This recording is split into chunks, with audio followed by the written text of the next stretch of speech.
చూసాం.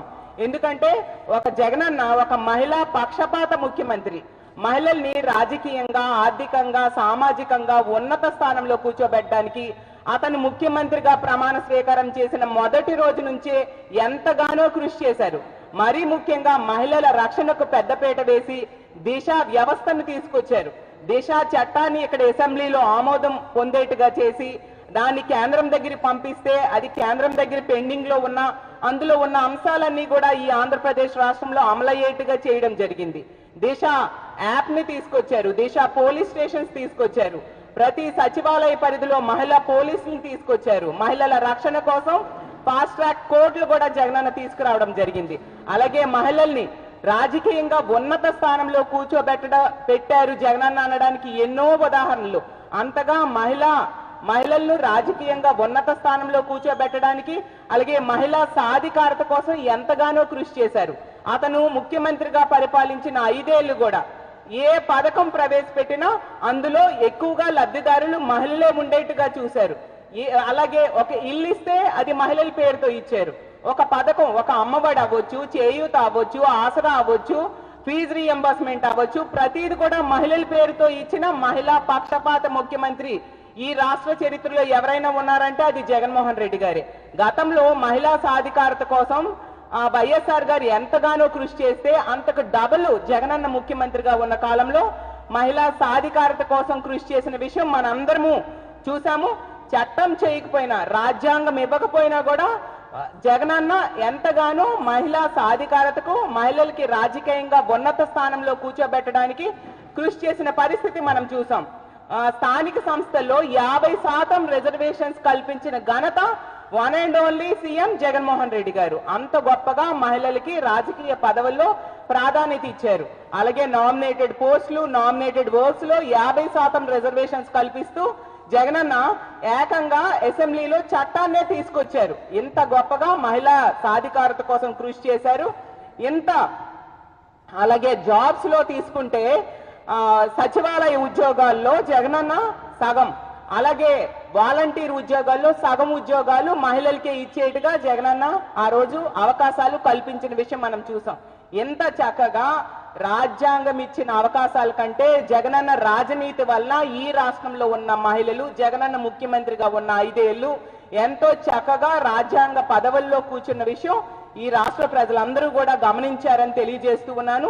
ఎంత చక్కగా మహిళా పక్షపాత ముఖ్యమంత్రిగా జగనన్న పరిపాలించడమే కాకుండా మహిళా సాధికారత కోసం జగనన్న కృషి చేస్తే ఈ రోజు బిల్లు ప్రవేశపెట్టారు కేంద్ర ప్రభుత్వం. దానికి మొదటి నుంచి కూడా మా వైఎస్ఆర్ కాంగ్రెస్ పార్టీ మద్దతు తెలియజేస్తూ ఉండే విషయం మనం చూసాం. అలాంటి పరిస్థితిలో టీడీపీ ఎంపీ గారైన బైరెడ్డి శబరి గారు ఆవిడ మాటలు చాలా తీవ్ర అభ్యంతకరంగా ఉన్నాయి. ఎందుకంటేనంట ఈ బిల్లుకు మద్దతు తెలిపిన మా వైఎస్ఆర్ కాంగ్రెస్ పార్టీ గత 5 ఏళ్లు పాలన అంట ఏంటి డార్క్ పీరియడ్ అట. అమ్మ శబరి గారు, మీకు ఒకటే చెప్తున్నాను, మాది డార్క్ పీరియడ్ కాదు. మా జగనన్న పాలన మహిళలకి గోల్డెన్ పీరియడ్. మా జగనన్న పాలన మహిళలకి ఒక స్వర్ణ యుగం లాంటి పాలన. డార్క్ పీరియడ్, చీకటి పీరియడ్ ఏదైనా ఉందంటే ఈ 22 నెలలుగా మీరు అధికారంలోకి వచ్చాక ఉన్న పాలన, అలాగే గతంలో 2014 నుంచి 19 మధ్య మీరు పరిపాలించిన పాలన చీకటి పీరియడ్ ఈ రాష్ట్రంలో మహిళలకి. మీ పాలనలో ఇప్పుడు అలాగే గతంలో కూడా మహిళలకి రక్షణ లేదు, గౌరవం లేదు. అందరి మహిళల వరకు ఎందుకమ్మా? మీకు అసలు మీ పార్టీలో గాని మీ ప్రభుత్వంలో గాని మీకు గౌరవం ఉందా అని నేను అడుగుతూ ఉన్నాను. ఎందుకంటే సీఎంఓ అధికారైన కార్తికేయ మిశ్రా అనే వ్యక్తి మీకు వ్యక్తిగతంగా కించపరిచారా లేదా? అలా కించపరిచినప్పుడు మీ ముఖ్యమంత్రిగా చంద్రబాబు నాయుడు గారు, లోకేష్ గారు ఎటువంటి చర్యలు తీసుకున్నారు అతనికి ఎగనిస్ట్ గా? అతను ఒక మహిళని కించపరిచినప్పుడు చర్యలు తీసుకోవాలి కదా. మరి వాళ్ళు ఏం చేశారు? అతనికి మద్దతు తెలియజేశారు, మీకు అవమానం జరిగినా పట్టించుకోలేదు.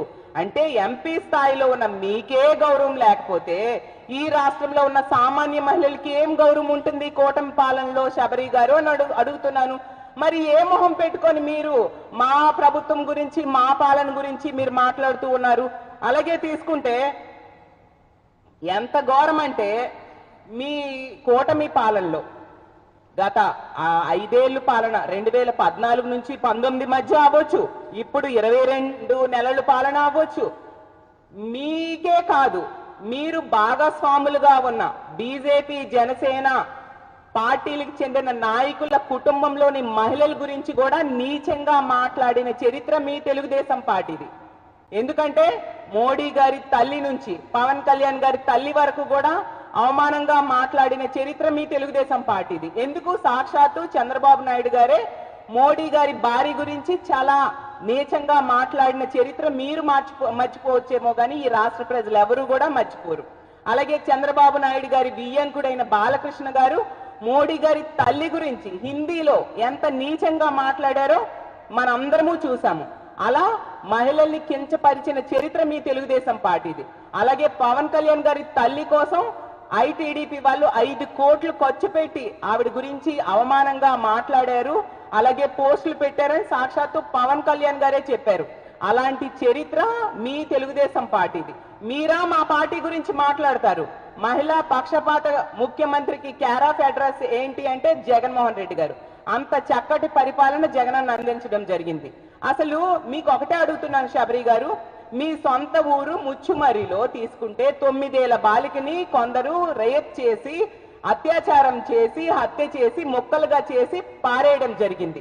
ఈ రోజు కూడా, ఇన్ని నెలలైనా ఈ రోజు కూడా కనీసం డెడ్ బాడీని కూడా మీరు పట్టి కుటుంబానికి అందివ్వలేని అసమర్థ ఎంపీగా ఉన్నారు మీరు. అసమర్థ ప్రభుత్వం మీది. మీకు మా పార్టీ గురించి, మా ప్రభుత్వం గురించి మాట్లాడే అర్హత ఉందా అని నేను అడుగుతున్నాను.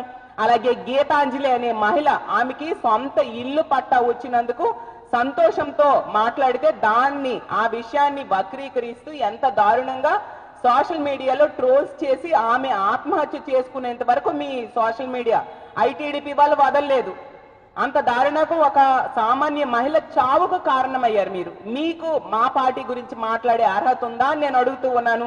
అలాగే హోం మంత్రి గురించి చెప్పాలంటే జగన్మోహన్ రెడ్డి గారి తల్లి గురించి, అలాగే తల్లి కొడుకుల బంధాన్ని, తల్లి బిడ్డల బంధాన్ని గురించి కూడా నీచంగా మాట్లాడిన చరిత్ర ఆవిది. అలాంటి హోం మంత్రి గారు, ఒక మహిళా హోంమంత్రి అయ్యుండి కూడా అలాంటి నీచంగా మాట్లాడే చరిత్ర ఉన్న అనిత గారు ఉన్న పార్టీ మీది. మీకు మా పార్టీ గురించి మాట్లాడే అర్హత ఉందా అని నేను అడుగుతున్నాను. అలాగే సాక్షాత్తు ముఖ్యమంత్రిగా ఉన్న చంద్రబాబు నాయుడు గారు గతంలో ఏమన్నారు? కోడలు మగబిడ్డను కంటానంటే అత్త వద్దంటుందా అంటూ ఆడబిడ్డల పుట్టుకునే చులకన చేసి మాట్లాడిన చరిత్ర ఉన్న పార్టీ మీది.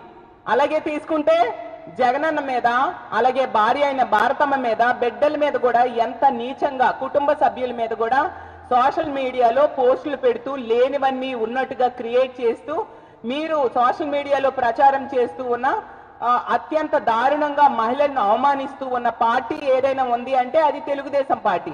మీరు ఏ మొహం పెట్టుకొని మహిళల భద్రత కోసం, మహిళా సాధికారత కోసం మీరు మాట్లాడతారు? ఆ అర్హత మీకు ఉందా అని నేను అడుగుతూ ఉన్నాను.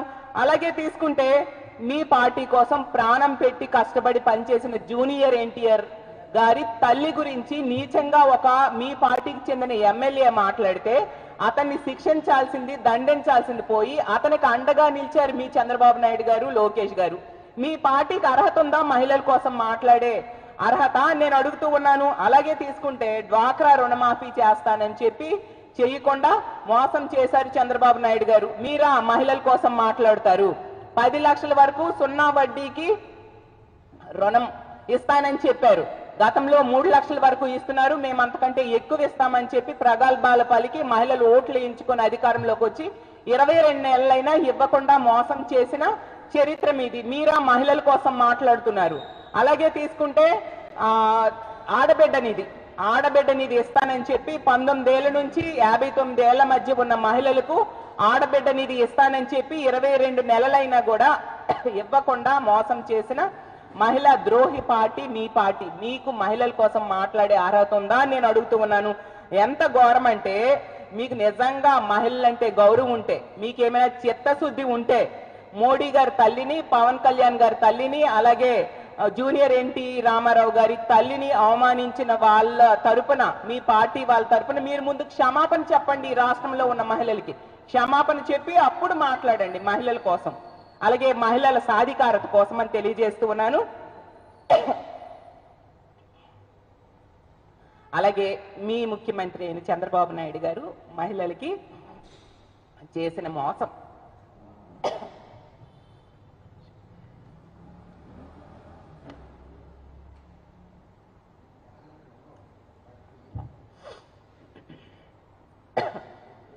మీ చంద్రబాబు నాయుడు గారు ఎన్నికల టైంలో మహిళలకి ఎన్నో హామీలు ఇచ్చి ఏవో ఒకటి అమలు చేయకుండా మోసం చేశారు. అలాంటి చంద్రబాబు నాయుడు గారిని ముందు నిలదీయండి. ఎందుకు మోసం చేశారు అని మీరు నిలదీసి అప్పుడు మహిళల కోసం మీరు మాట్లాడితే బాగుంటుందని తెలియజేస్తూ ఉన్నాను. అలాగే మీ కూటమి ఎమ్మెల్యేలు ఎంతమంది మహిళల జీవితాలని మోసం చేశారో వాళ్ళు మీడియా సాక్షిగా ఈరోజు చెప్పిన విషయం మనందరము చూసాము. మరి మీ ఎమ్మెల్యేలు ఇలా చేస్తూ ఉంటే వాళ్ళ మీద ఎటువంటి చర్యలు తీసుకున్నారు? మీరా మహిళా రక్షణ కోసం మాట్లాడతారు? మీ పార్టీకి అర్హత ఉందా సబరి గారు అని నేను అడుగుతూ ఉన్నాను. అలాగే మహిళల్ని వేధించిన వాళ్ళు, దూషించిన వాళ్ళకి మీ పార్టీలో ఉన్నత పదవులు, ప్రమోషన్స్ ఇచ్చిన చరిత్ర ఉంది. మరి మీకు అర్హత ఉందా మహిళా భద్రత కోసం కానీ మహిళా సాధికారత కోసం కానీ మాట్లాడే అర్హత మీకు ఉందా సబరి గారు అని నేను అడుగుతూ ఉన్నాను.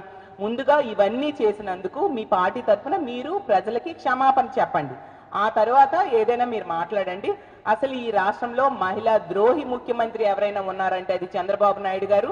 మహిళా పక్షపాత ముఖ్యమంత్రి ఎవరైనా ఉన్నారంటే అది మా జగన్మోహన్ రెడ్డి గారని చాలా గర్వంగా తెలియజేస్తూ ఉన్నాను. అసలు దేశ చరిత్రలోనే ఏ ముఖ్యమంత్రి చేయనట్టుగా మహిళా రక్షణ కోసం, అలాగే మహిళా సాధికారత కోసం, మహిళల్ని రాజ్యాంగం ఇచ్చిన పదవుల కంటే ఎక్కువ పదవులు ఇవ్వడం కోసం కృషి చేసిన ముఖ్యమంత్రి మా జగన్మోహన్ రెడ్డి గారు.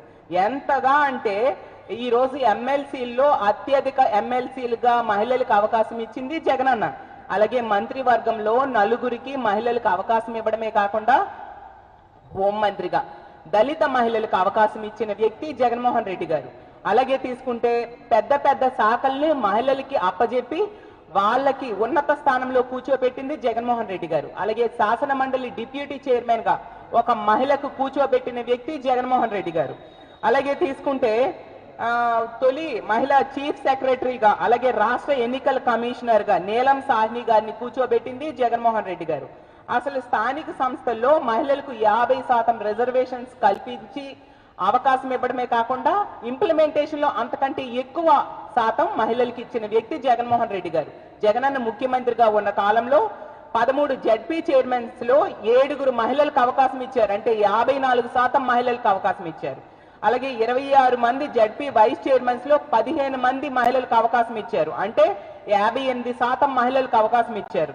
12 మున్సిపల్ కార్పొరేషన్ మేయర్ పోస్టులు, అలాగే 24 డిప్యూటీ మేయర్ పోస్టులు, మొత్తం కలిపి 36 పోస్టుల్లో 18 మహిళలకు అవకాశం ఇచ్చి 50% పదవులు మహిళలకే జగనన్న ఆ రోజు అవకాశం ఇచ్చిన సంగతి మనందరము చూసాం. అలాగే మున్సిపల్ కార్పొరేషన్స్ లో కార్పొరేటర్స్ 671 మంది ఉంటే అందులో 361 మంది మహిళలకు అవకాశం ఇచ్చారు. అంటే 54% మంది మహిళలకు అవకాశం ఇవ్వడం జరిగింది.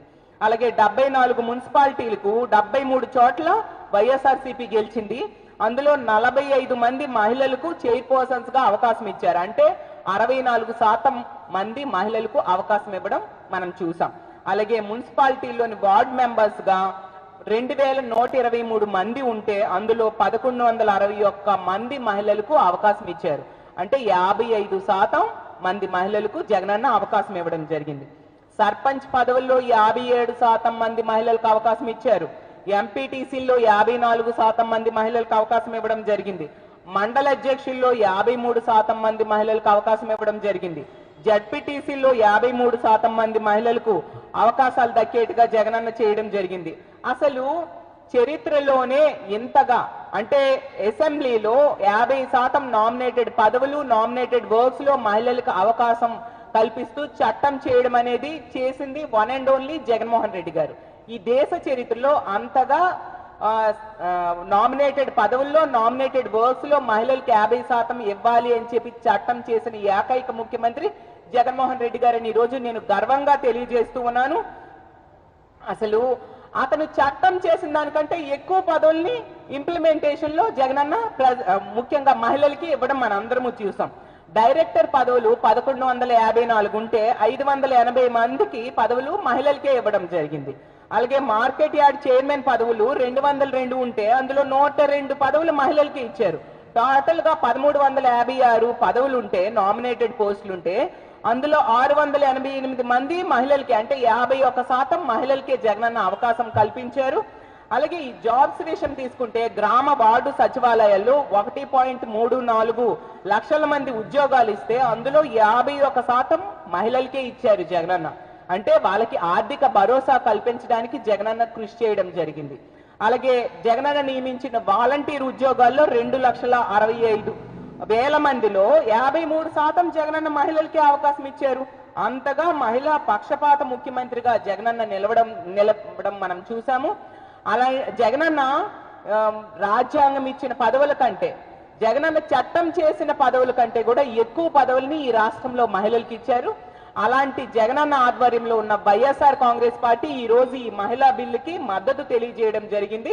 మరొకసారి ఈ మహిళా బిల్లుకు మద్దతు తెలియజేయడమే కాకుండా తన 5 ఏళ్ల పాలనలో మహిళా రక్షణకు, మహిళా సాధికారతకు, మహిళల హక్కులు కాపాడడం కోసం ఎంతగానో కృషి చేసిన జగన్మోహన్ రెడ్డి గారికి మా వైఎస్ఆర్ కాంగ్రెస్ పార్టీ మహిళా విభాగం తరపున ప్రత్యేక ధన్యవాదాలు తెలియజేస్తూ ఉన్నాను. అలాగే ఈ రాష్ట్రంలో ఉన్న 2.5 కోట్ల మంది మహిళల తరపున కూడా జగనన్నకి ప్రత్యేక ధన్యవాదాలు తెలియజేస్తూ ఉన్నాను. ఇంత చక్కటి బిల్లును ప్రవేశపెట్టిన కేంద్ర ప్రభుత్వానికి కూడా మా పార్టీ తరపున ధన్యవాదాలు తెలియజేస్తూ సెలవు తీసుకుంటున్నాను. జై హింద్.